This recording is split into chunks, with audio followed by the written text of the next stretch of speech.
morning, everyone. Uh, Welcome back for those who've been here in the past.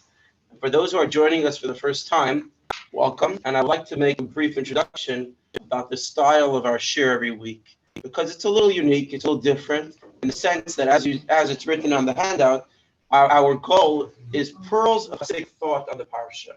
What that means is that what we're going to be doing is, and it's what we've been doing for the past few months, is to recognize a deeper and to study a deeper dimension in the parsha, to the point where we're not talking about things that happened many years ago. We're talking about us, and we're talking about realities that exist. Just to give a little taste of previous months, when we're speaking about Avram, we're talking about Avram within us. When we're speaking about Yitzchak, we're talking about Yitzchak within us. We're talking about things that are living and talking to us and very much relatable in our everyday lives. So it's not just something that happened in the past that has relevance for today. It's actually today. It's Torah's Chaim. It's a living Torah. And we do so by taking every week from a different teaching of Chassidus. We went through, teachings of Rabbi Elimelech of Luzens, the Noam Elimelech. We did the Ketushas Levi, Rabbi Yitzchak of Berditchev, Rabbi Nachum of Chernobyl, Rabbi Shneur Zalman of Liadi, the author of the Tanya. Now this week, in order to properly understand the interesting study that we're going to be doing tonight, I want to begin with a little bit of Hasidic history. In the earlier generations of Hasidic, of Hasidic thought. So the era that I'm talking about specifically is immediately after the passing of the Maggid of Mizrich. You see, the first generation would be considered to be the founder of the Hasidic movement, would be the Baal Shem Tov. The Baal Shem Tov had a son and a daughter. After he passed away in 1760, his son, Tzvi Hirsch, became sort of the leader of the Hasidim. But he was very, very humble, and it was clear that he was not fit for that position. He had a lot of qualities, especially in the area of humility, but in terms of leadership and teaching, it wasn't his strength. And exactly a year after the Baal Shem Tov passed away was on Shavuos. So the main students of the Baal Shem Tov gathered together. So Reb Tzvi Hirsch got up in front of everyone and he said, I want you to know my father came to me last night. I don't know if he said the night. My father came to me today and he told me that I should be giving everything over to Reb Doiver, which is the Maggid of Mizrich, which was a little bit interesting. And some might say that historically that it caused a little bit of friction, because there were those who felt that they were closer to the Baal Shem Tov. Reb Pinchas of Karetz was very close to the Baal Shem Tov. Reb Michal of Zlotchev was very close to the Baal Shem Tov. There were these others, Yaakov Yosef of Pulna. These were very close students of the Baal Shem Tov. The Maggid of Mizrich really only visited the Baal Shem Tov twice. Only twice. And maybe extended periods of time, but obviously this was the way it was supposed to be. And again, if you see it now, in hindsight, to see historically, it was the perfect fit, the right person to lead the Chassidim in that time. The Maggid of Mizrich, he really, really changed the face of Chassidic teachings, in the sense that the Maggid of Mizrich the Baal Shem Tov focused on traveling and teaching outside. The Maggid of Mizrich sat in one place. In Mizrich, he never left Mizrich. In fact, he was ill. He wasn't able to leave. He was in Yiddish, you would say a hinkadika, which means he was always limping. And it was very difficult for him to travel, very difficult for him to walk. And all the students had to come to him, which helped the teachings of Hasidism be fortified sort of in a different way, more of like a yeshiva setting. And it attracted, because the Maggid himself was known for his Torah genius. See, the Baal Shem Tov was known more for what he initiated, his teachings of Chassidus. People maybe from the outsiders didn't know so much about his go'inus, his Talmudic knowledge and his halachic knowledge, even though he did have. But the Maggid of Mizrich was known, even before he was part of the Chassidic movement, he was known for that, for his Talmudic, knowledge and genius. So he attracted a whole new class of people, an incredible class of people, which actually were the leaders of the next generation. I could just really, I'll give a list just in case there are names that would ring a bell. You had, I mentioned Rabbi Elimelech of Lozensk, his brother Reb Zusha. You had Rabbi Yitzchak of Berditchev. You had Reb Pinchas Rabbi Pinchas of, no, not Pinchas of Kart, sorry. Rabbi Pinchas the Baal Hafla, who was the Rav in Germany, in Frankfurt. You had his brother of Shmelk of Nikolsburg. Yeah, these are a whole, I'm just really, the tip of the iceberg of these giants that were attracted to the Maggid. Okay. Then the Maggid passed away.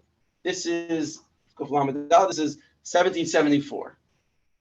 And here's where there starts to become a little bit of a divide. See, the Maggid kept everything was all under one umbrella, really under one roof, quite literally under one roof in Mezrich. But then all of these giants went to go be leaders in their own communities, and not just communities, there were territories. The Maggid of Mezrich had, even before he passed away, he was like a not divide and conquer, it was a unite and conquer. You're going to take these few cities, you're going to teach Hasidus in these few cities, you're going to teach Hasidus in these few cities. And it wasn't just cities, it was countries. The Alter Rebbe, Shneizam of Liadi, was given White Russia. White Russia is what we know today as Belarus. So that was obviously a big task. Now, these divides were not only geographic. These different students of the Maggid had also different personalities, you could imagine, right? And different ways of living. And they also had a different perspective on the whole teaching of the Baal Shem Tov. And this is where the friction begins. Because I'm going to focus specifically on the most extreme. The most extreme in the direction that I'm referring to is Rav Shneur Zalman of Liadi. That what? So he started what would be called the teachings of Chabad. Now, what did that mean? That meant that it's not good enough just to have what the Baal Shem Tov instituted and initiated, which was a strong, strong faith in Hashem. We now have to work on understanding. Chabad means Chachma Bina Das, to develop this faith, a faith that you could understand, you could explain, you could rationalize, you could relate to. But there were those who went out, all-out war against that and saying, what? You're trying to add seichel, logic, to faith? Faith is pure. Logic is seshmecht. It smells. It stinks. Every person has our own way of thinking, and each person brings to the table, their own narishkeit, and you're diluting it. You're diluting the faith. The Baal Shem Tov lit the fire of faith, and you're pouring cold water. That's basically the way they said it. And this wasn't just a small argument. I can mention, for example, the Baal Shem Tov had a grandson, Reb Baruch of Mezbush, also Reb Nachman of Breslau, but that's a little bit, really part of the next generation, a little younger. But Reb Baruch of Mezbush, he's told the Alter Rebbe, he said, you're ruining my grandfather's teachings. The Alter Rebbe told him, well, you're a grandson, I'm also a grandson. How are you a grandson? I'm a spiritual grandson. He's my teacher's teacher. You're a physical grandson, I'm a spiritual grandson. So what's better? So that was like one of the many, back and forths that they had. But that's using an example from one side and the other side, because generally you could have a lot of the other ones that would fall into one of these two camps. There were also friendships involved, so that which played a role in this as well. Where did Gershon Kittever fall? So Gershon Kittever, which is your family at that point, he already went to Eretz Yisrael, and I don't think he was involved in this. I think it could be actually at this point. He was sent by Baal Shem Tov. Yeah, but he passed away somewhere around the time that the era that we're discussing is when he passed away. So check it up. He must have passed away 1770s, 80s, or something like that. So this became a divide amongst the Hasidic thought.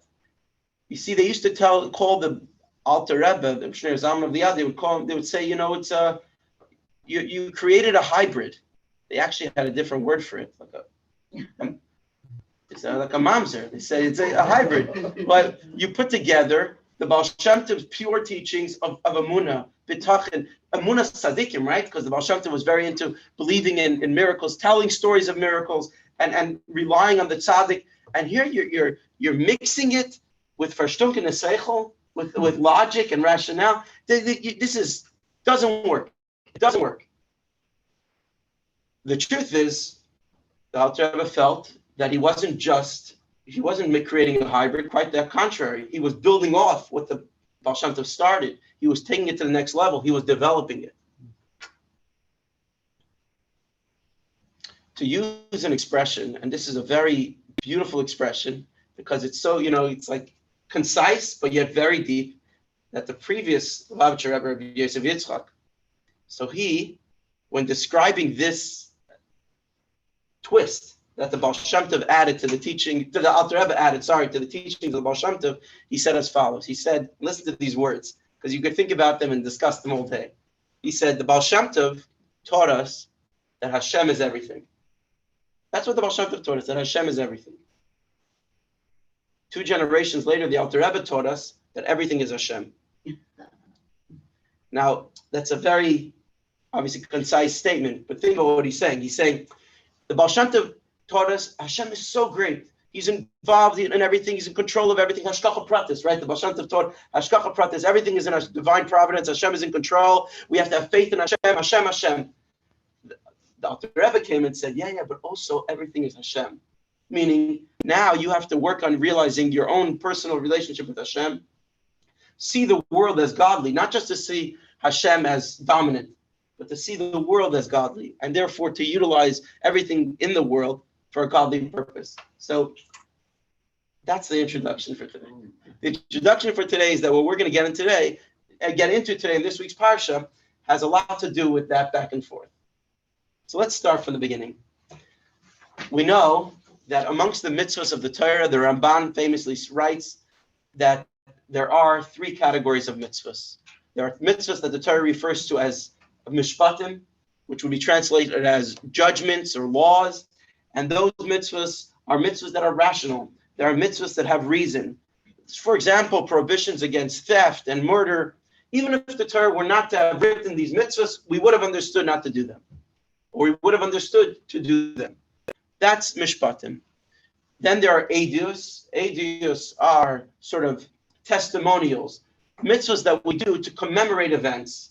Obviously, Pesach would be such a mitzvah. Even Sukkot and Shavuos, these are Rosh Hashanah also, even though the Torah doesn't say it as a commemoration. But there are events that, or Yom Kippur, obviously, which are being commemorated on these days. Shabbos every week would be an edus. The Torah calls it an edus. The third category is chukim, which are decrees, mitzvahs without a reason, no logic. Now, it's interesting that this week's Parsha, which focuses primarily, almost completely, not completely, but almost completely on mitzvahs that are rational, mitzvahs that are judiciary mitzvahs, judiciary law, how a Beis Din should deal with 2 people fighting, how a Beis Din should deal with someone who steals, how a Beis Din should deal with a shomer, someone who's watching something for someone else, how a Beis Din should deal with someone's property being, involved in an injury or things like that. You would think that, so mitzvahs like that, which are all mishpatim, it would make sense that it would be named on this week's parsha called mishpatim. However, this week's parsha also includes within it, first of all, mitzvahs that are not under the category of mishpatim, and also the very end of this week's parsha goes back to the narrative of the giving of the Torah, right? The end of this week's parsha, starting from Shishi, I believe, and Shvi, the last 2 aliyahs in this week's parsha, which goes back to El Moshe Amar Alei Alahar, and to Moshe Hashem said, "Come up to the mountain." And it's in this week's parsha that we're told that the Jewish people respond to Moshe saying, "Kol asher yomer Hashem nasa v'nishma." Whatever Hashem says, we will do. V'nishma, we will hear. We're so committed that even before we understand why Hashem wants us to do it, we're prepared to do it. We're committed to do it. So Chassidus points out that it's very interesting that under the same roof, under the same umbrella, under the same name, the same title of Mishpatim, you include both rational mitzvahs as well as mitzvahs that are above rationale, such as mitzvahs like, basar v'chalav, milk and meat is in this week's parsha. Right, and according to most Mefarshim, that's a mitzvah that's because Leisavashal Kedi B'Chalei V'Imai is one of the 3 times that it's mentioned in the Torah is in this week's parsha.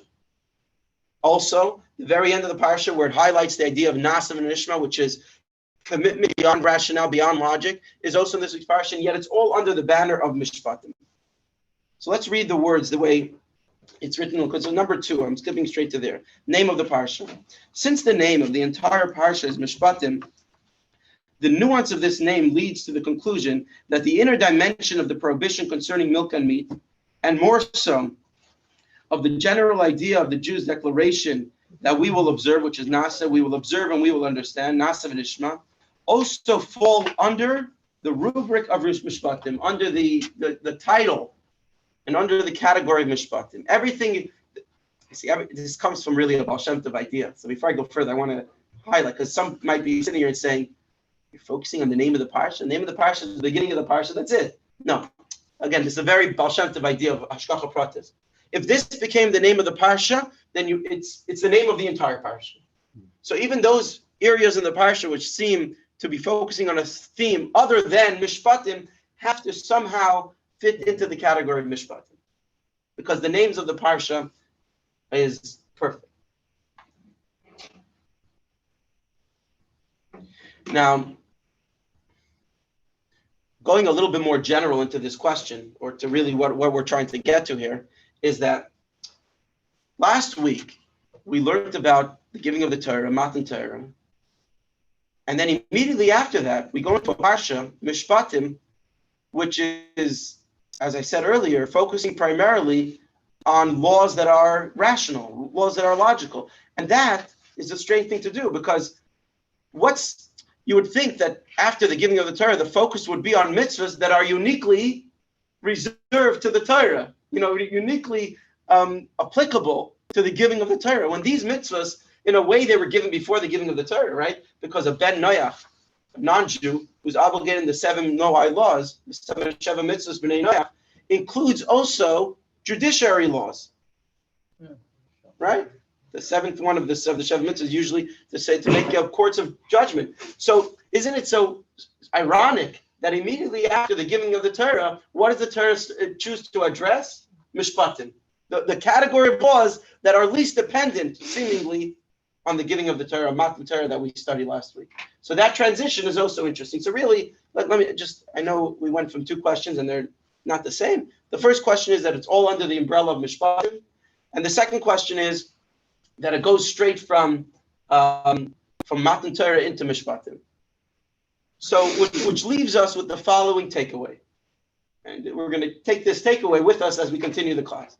The takeaway is that obviously the Torah has here a deeper message. There's a message going on here. Something to do with the fact that while the giving of the Torah is more than just logical mishpatim, logical laws, but where is it most expressed? It's expressed in this week's parsha. Where does the Torah choose to express the concept and the novelty and the greatness of the giving of the Torah is in the laws of mishpatim. Why? We'll see. But that's the point that I want to bring us to, which is that it's by taking a bird's eye view, taking a step back and looking at the narrative. We have the giving of the Torah, we have mishpatim, and at the end of this week's parsha, once again, sort of sandwiching, right? This week's parsha is the giving of the Torah last week, the giving of the Torah at the end of this week's parsha, because this week's parsha, as I said, returns to that narrative, to that story. The Torah is sending us a message here that these mitzvahs of mishpatim, some way, is the ultimate expression of Matan Torah, the ultimate expression of the accomplishment of the giving of the Torah. That's the point I wanted to get to at this point in the class. Let's move on. You know, it's interesting that in the first generations of Hasidic teaching,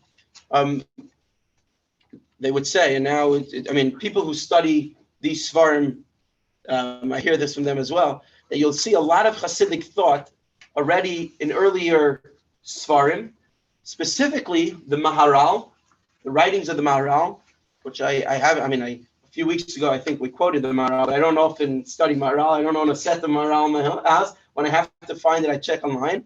But so they say in the Maharal, a lot of the teaching of Hasidus come from the teachings of the Maharal and the Shalah, Rabbi Shayo Horowitz, we're otherwise known as the Shalah HaKadosh. So the Shalah, he wrote, Shalah is an acronym, Shnei Luchos Abris. A very fascinating sefer, even just to look at, because his arrangement and the way he teaches is very interesting. So the Shalah is one of those teachers of the generations before the Baal Shem Tov that people point to and say, oh, a lot of the teachings of the Baal Shem Tov you could actually find originated there. So the Shalah writes like this. Every day in davening, we read the Az Yashir. We read the song that we read 2 weeks ago in Shul, in Parashat B'Shalach. We read the song at Kiryas Yamsuf, the Shira. And there we read a line that could sound poetic by saying the same thing twice, but really there's a very deep message to this line. We say, Zek Keli ve'anveyu, Elikei avi va'arei mimenu. This is let's take that apart. Zek Keli, this is my God, ve'anveyu. I will extol him. I think that's the way they translate it in the Siddurim. Elikei avi, the God of my father, va'arei mimenu, and I will exalt him. So very poetic. It's like a song, right? You say the same thing a little different, first time, second time, and it sounds good. But obviously, we don't say that about anything in Torah. And the fact that it's written twice says the Shalah. There's something very deep about that line. And I'm going to say it outside, then we're going to read it inside, because his words are very, very clear. It says, Zek Keli vanveyu, the first half of the pasuk we're talking about, where you have a relationship with Hashem, you have a relationship with God that's personal. Zek Keli, it's mine, my God. My God. Do I relate to Hashem as my own relationship? And that's ve'anvehu. That's exalted. What does that mean? We'll get to in a moment. Elikei avi, there's another relationship that we have with Hashem. The God of my father.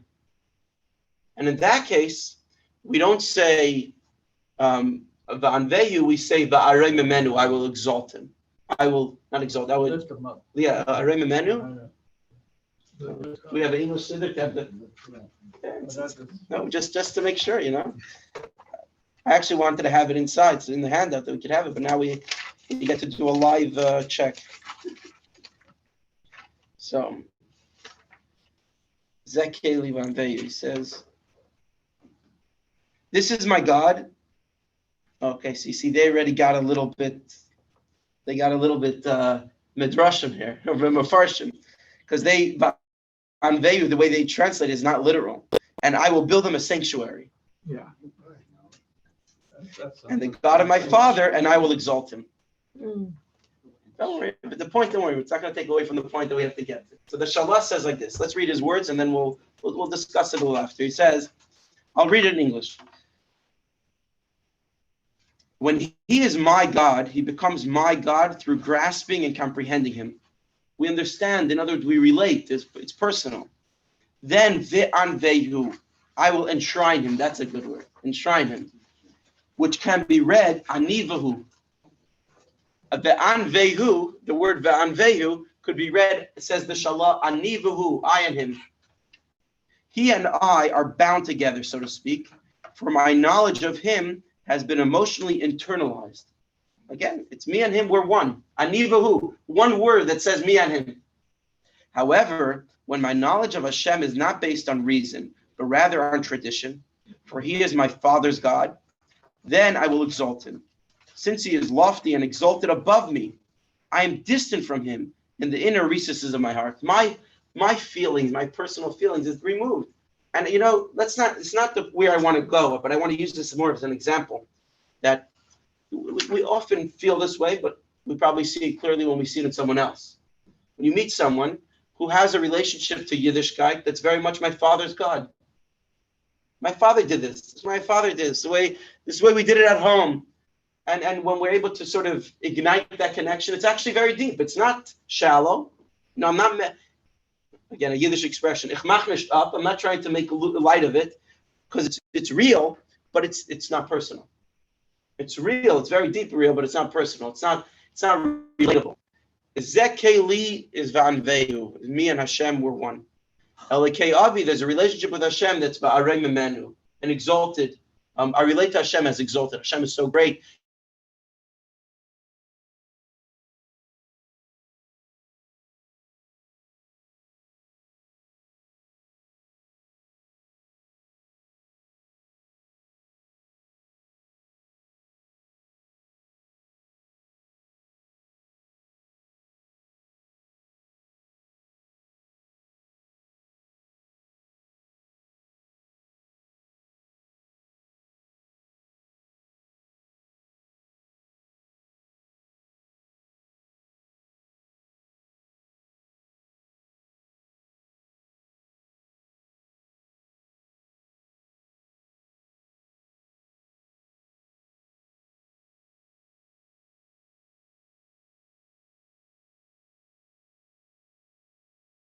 the God of my father. But as we grow and we become developed, and this is sort of a lifelong story for each one of us, to personally develop our relationship with Hashem, our connection to Hashem, to the point where we could say, Zekeli, it's mine. It's mine, it's personal. So that's what the Shalah writes. So Chassidus asks on the Shalah. That's very nice, but in that case, the pasuk should have been written the opposite way. You should have first written about, the shira should have first been about God of our fathers, because that's where we start with, and then Zekeli v'anveyu. You grow in your Yiddishkeit. You advance in how you feel connected to Hashem. But the way it's written in the pasuk, based on this teaching, is going down. You started off feeling a personal relationship, ani v'hu, and then you say, Elikei avi v'arei mimenu, the God of my father. That's not progress. It's the opposite. So here's where we're going to get to, and now we're going to get to the Chassidus on the Parsha, bringing all the pieces of what we discussed tonight together. And for those who were here last week, you might hear something that a little bit repeated, but it's important. We mentioned last week that ultimately the great accomplishment of the giving of the Torah, Matan Torah, that we learned about in last week's Parsha, is not just about the Ten Commandments or the mitzvahs that were given or the Torah that was given, but rather, Vayered Hashem al Har Sinai. Hashem broke the barriers between heaven and earth. That's the way the Medrash puts it. We quoted this last week. That this world should be able to become godly. And godliness could be brought down into this world. Up until the giving of the Torah, yes, the Avos did mitzvahs, Avram did mitzvahs, Yitzchak did mitzvahs, Yaakov did mitzvahs, but none of their mitzvahs changed the world to become holy. The example I used last week in bringing sort of an imaginative example would be that if the Avos were to put on tefillin, that tefillin would not become holy, it could go into the garbage. Because a material thing was not able to become holy because there was this decree. The decree was absolute. Shemayim Hashem, va'aretz nasan levnei Adam. This is the way it was going to be. Except, or this is the way it was. I shouldn't say going to be, because it was initially planned that it should break. And what was the break? Vayered Hashem al Har Sinai. Ve'el Moshe Amar alei al har. Hashem comes down and says, now godliness could be brought down to this world. And now you, Moshe, alei al har, the world could start being elevated, could start becoming holy, could start becoming godly. Now, you see this. Let's analyze a little bit more. It starts with top down. Vayered Hashem al Har Sinai. It starts with Hashem coming down on the mountain, and what's happening? Bnei Yisrael are trembling. Vayaram vayanu, right? They're trembling, and they're running backwards. In other words, it starts with Hashem revealing Himself in a way that the people are not yet able to hold that, to grasp that, to contain that. That's the word I was thinking. Because it's Hashem revealing Himself, and who am I? I'm a garnished. I'm a nothing. I can't. This is not. I'm not capable of containing this. And that's where Hashem says that's true. But now it's up to you to start the El Moshe Amar alei al har. And to the he says, now it's time for you to start elevating. The world has to now connect to Hashem on its own efforts, from its own perspective, really.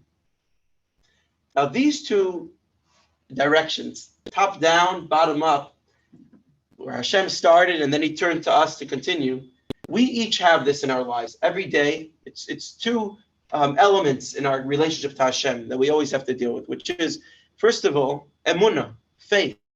Faith in Hashem is a top-down approach. Why? Because faith, by definition, means that I don't understand it, I don't relate to it, I don't really, in other words, I can't explain it to someone else. I could maybe tell you what I believe in, but I can't convince you, because I'm already sort of, to use an example that Chassidus often brings, it's like seeing something. Someone could sit here from today to tomorrow and convince someone that, or let's actually take a realistic approach to this example, to this parable that I want to give, which is, let's turn back the clock a few hundred years ago. Someone comes to another person in shul after davening, and he says, I thought of something amazing. If you build like a tube, and you have these two like wings, and you have propellers, you have engines, you fill with fuel. You could fly from Mezhebush to Liadi. I don't know. You could fly to New York. The person says, Meshuggah, what do you think, like a bird? Where are you going to fly? And he started making fun of it. He said, no, I could. So that's called trying to explain it. And the other person's trying to hear, and he's saying, oh, interesting. You think it's going to work? I don't know. Will it work? Will it not work? Nowadays, we have no doubts that planes fly, right? Because for us, our relationship with aviation is not shmiya, it's re'iyah. We don't have to be convinced because it's shoved in our face. It's shoved in our faces. You like it or not, this is the reality. Right? If you see something, you have no doubts. You hear something, you hear about something, you read something, you have to try to understand it, try to relate to it. But when it's being shoved in your face, you're sitting on the street corner and you see something happen, maybe you're going to try to tell your friend about it. They're not going to believe you, but you saw it. Emunah is that way. Emunah, the reality of Hashem, to put it quite frank, was shoved into the faces of our neshama, into our faces, our internal faces. That we can't deny. A yid can't deny. Why not? Because our relationship to Hashem is like a re'iyah. It's a matter of fact. Could I explain it? Will my friend understand when I say it? Maybe not. I might even try to explain it, and it'll sound silly, because my words are not clear enough, and I'm not able to communicate this emunah properly. But that's a top-down Yiddishkeit that we all have. The bottom up is understanding, where we want to relate. We learn Torah, not only learn Torah in general, but understand that the existence of Hashem, Einun Muvada, in trying as much as possible to make it something that it's not only a matter of fact, but it's also something that I could understand, I could explain, I could share with someone else. It's not only understanding, it started with the emunah, and if I have any questions, I still have the emunah. It's not, they don't contradict. There's sort of two tracks that we're always focusing on, we're always relying upon. We're relying on top down and bottom up. Hashem coming down, we're going up. The Rambam writes that, actually, let's start with the Gemara. The Gemara says that a person should not say, oh, I don't like basar chazir, meat of a pig. A person should not say, I don't like chazir, I don't like it.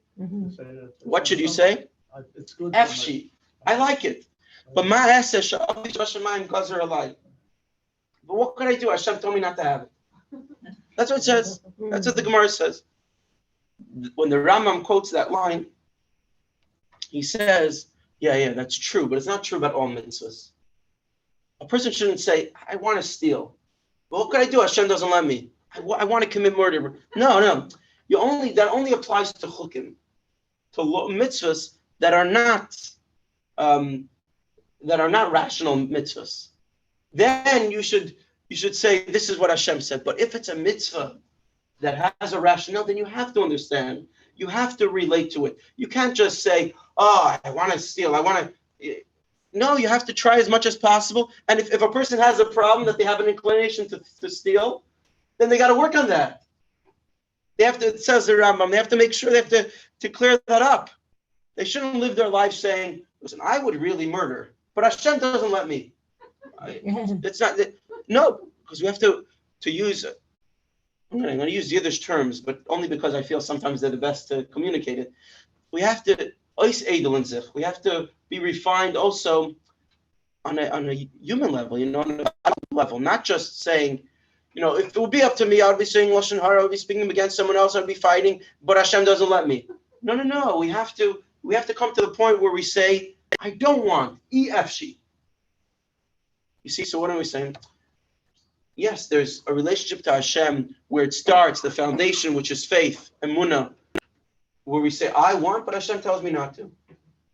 But then we have to also find any area in our lives as much as possible where our connection to the mitzvahs and in general to Hashem is in a way that it's personal. It's also what I want. It's the best for me. You see, so that's the goal. The goal in this whole Matan Torah narrative of Hashem coming down on Har Sinai, breaking the decree, the goal is that it should be something that we could contain. Hashem shouldn't have to reveal himself and we shiver. Hashem could reveal himself and we could contain it. I'm saying that as an extreme sense, but the idea is that the godliness, the divinity is something that we could actually become part of our lives. It's the way we live. It's not saying Hashem, makes me shiver. And my whole life I still shiver. No. It has to be something that's personal. It has to be something that, as a human being, we live with it. It's almost like, I'm going to go back. Maybe I should hold this. I'll hold this. Because sometimes adding in too much will be confusing. But so you have the goal, but then you have the foundation. The foundation is this emunah. The foundation is the top down, but the goal is bottom up. In the parshias of the Torah, Yisro, last week's parsha was very much a parsha of top down. A parsha, the giving of the Torah, the whole narrative of the giving of the Torah, the events of the giving of the Torah, the mitzvahs that are spoken about after the giving of the Torah are all mitzvahs that are sort of given in a way, this is Hashem coming down. The people were trembling. They couldn't contain it. It was Hashem revealing himself, Hashem bringing, godliness coming into this world. So that's the beginning. That's the foundation. But now, the Eilah HaMishpatim.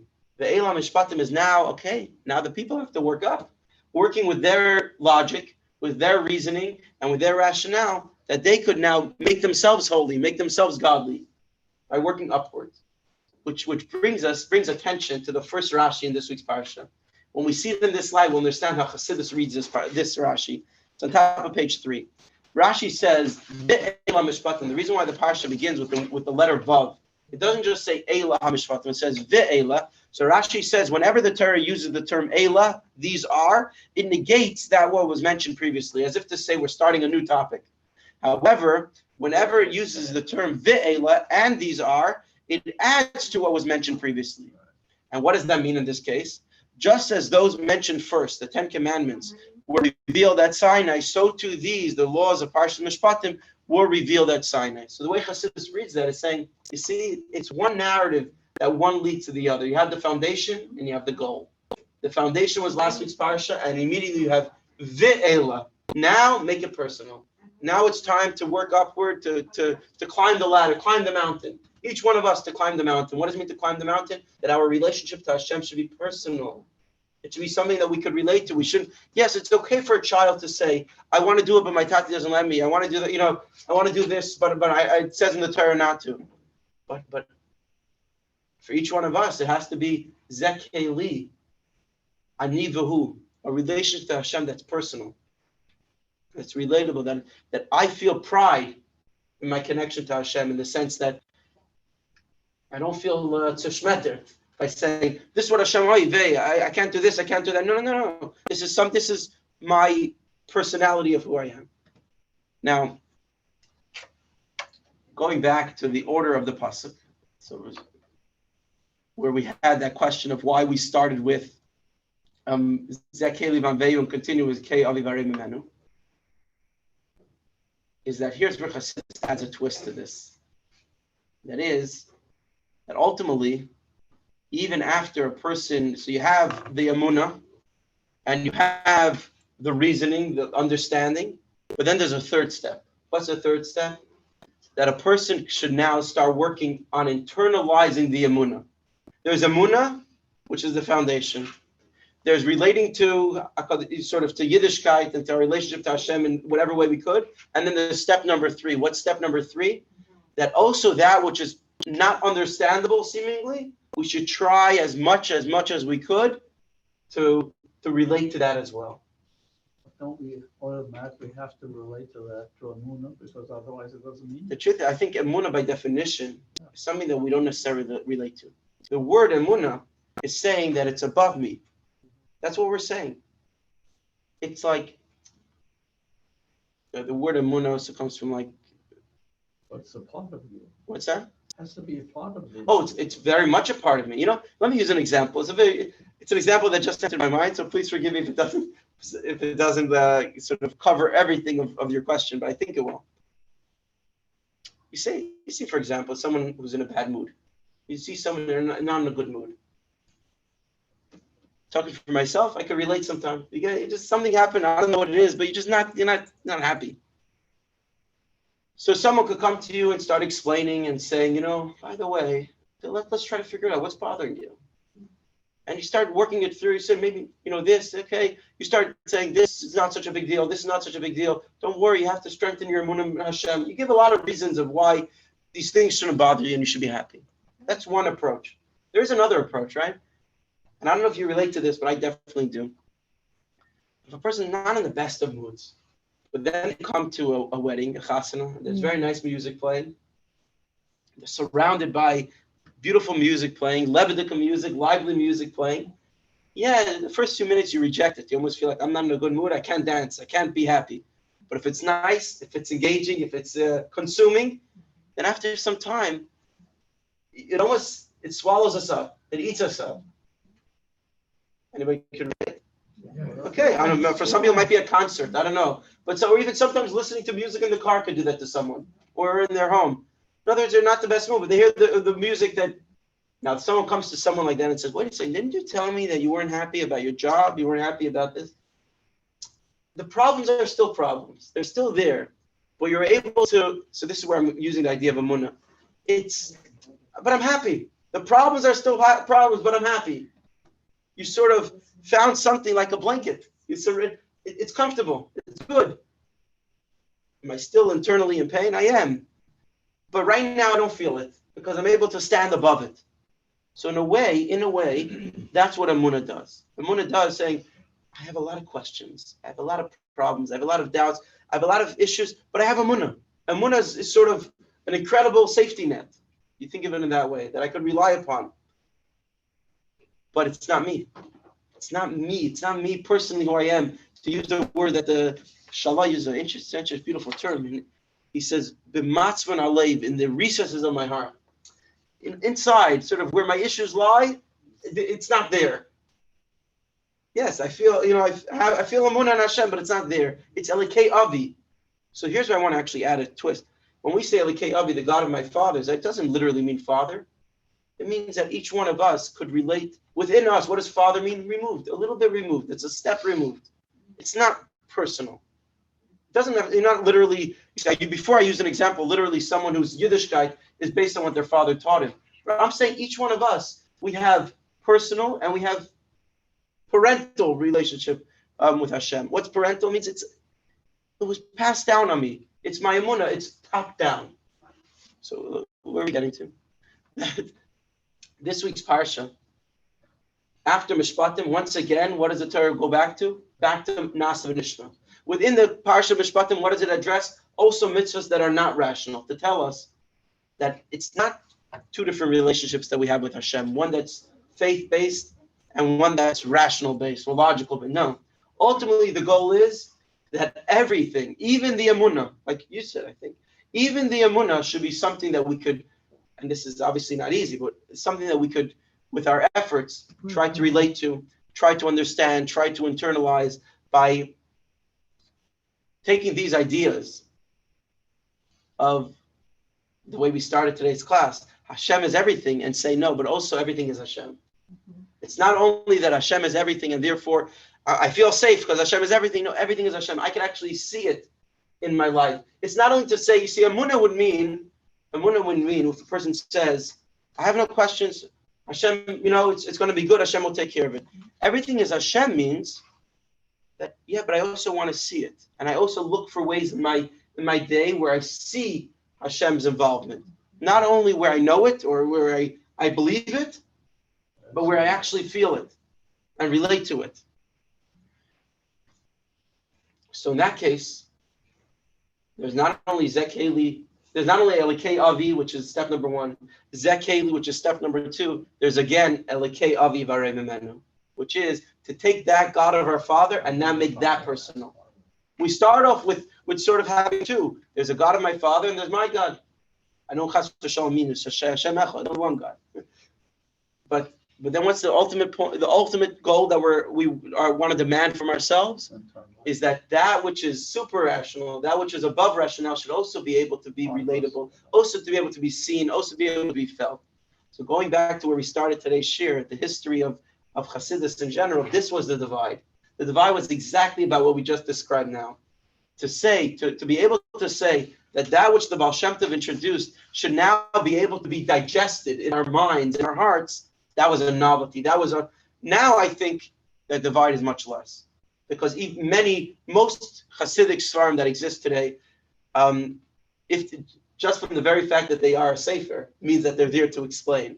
You see, that's why the original generations of Hasidus didn't have much writing. The Baal Shem Tov didn't have writing.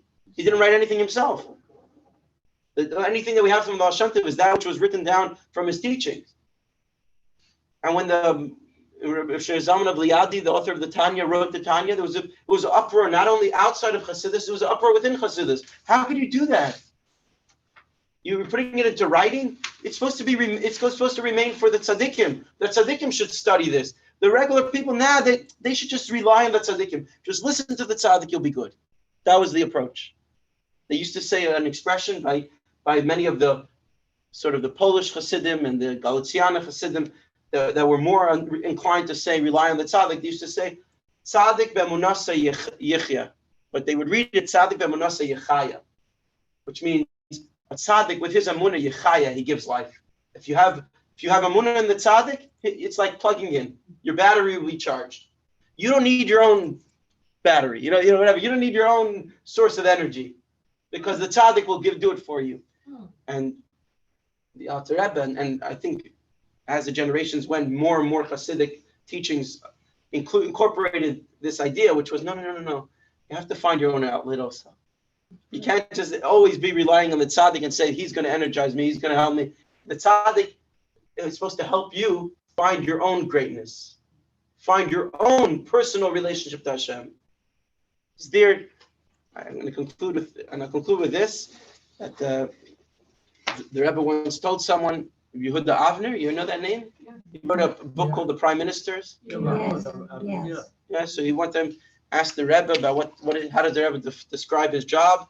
So the Rebbe said the Rebbe is there to light the fire in every person. So he said, Rebbe, have you lit the fire in me? He said, no, but I gave you the match.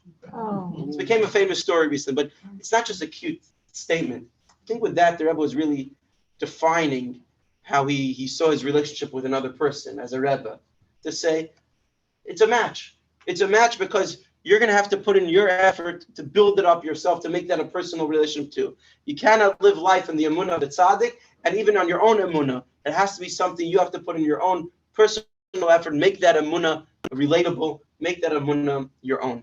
Zekeli ba'anvehu. And then you could also have a lekei avi, could also be part of that as well. Shukayach, thank you very much, everybody. And How does this relate to B'tachon? in a way, emunah b'tachon in this context would be the same. Yes, sure. Also, like if you're just relying on the side, again, it's like a top down. Completely. So it's just sort of replicating the original top down, making like mini top down. Absolutely. It's basically saying that the event of Matan Torah, keep it going. Right. When the truth is, there's a part two. Part two is, which is this week's parsha, the El Moshe Amar Elei Elahar. So in the context of our shir tonight, you would say that approach of relying on the tzaddik is a Parshas Yisro approach. Mm-hmm. But to take the match and light it yourself is a Parshas Mishpatim approach. There's another saying of Zekeli of Yandehu. Yandehu says, "This is my God, and I will build him a sanctuary." That's what they write here. Yes, and what's a sanctuary? Within yourself, you are the sanctuary, Yeah? and you build yourself up into that Correct. component. Shukayach. Rabbi. Right? Thank you. Thank you, Rabbi. Very good. That's your prayer.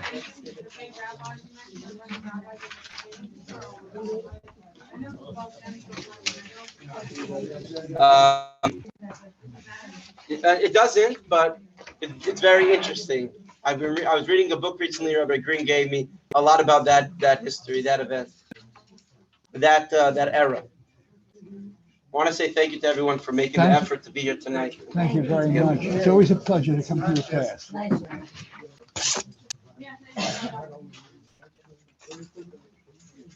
I give you